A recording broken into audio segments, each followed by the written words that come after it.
ito breaking news. It's not really news actually.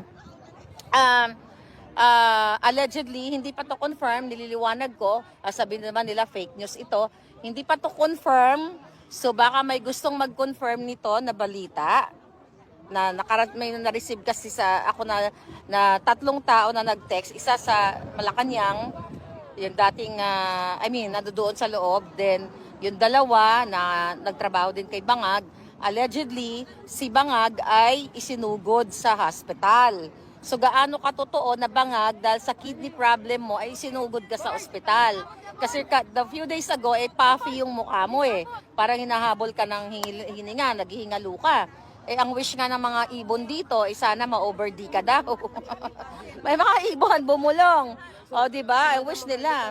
Di ba, Palangga? Yayakapin ka daw niya. Di ba nga?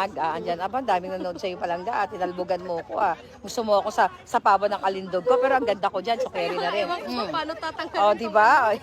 Ang ganda ko dyan. O, di ba? Dapat may mga ganon. O, lilipat na ako dyan. Anyway, so, yun nga, mga kababayan. Allegedly, si Bangag ay isinugod na naman sa ospital. Hindi naman imposible yan. Kasi nga, pag nag-a-addict ka, any moment, pwede kang ma-over-D.